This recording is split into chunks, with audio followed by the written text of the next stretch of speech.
லஞ்சம் வாங்க மறுப்பவன பைத்தியம்னு சொல்றான்டா. பட்டம் வாங்கி வேலை கேட்டா பைத்தியம்னு சொல்றாமா. உண்ணாவிரதம் நிஜமா இருந்தா பைத்தியம்னு சொல்றாங்க. ஒருத்திய காதலிச்சா பைத்தியம்னு சொல்றான்டா. யாரப்பா பைத்தியம் சொல்லு ஒரு வைத்தியம். யாரப்பா பைத்தியம் சொல்லு ஒரு வைத்தியம். பைத்தியத்தை படைச்சு புட்ட பிரமனுக்கு நெய் வேத்தியம். நாம் புத்தனும் இல்ல ஒரு பித்தனும் இல்ல.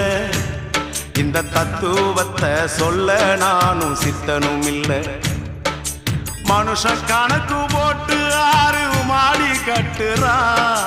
கடவுள் கணக்கு போட்டு 6 அடிய காட்டுறான்.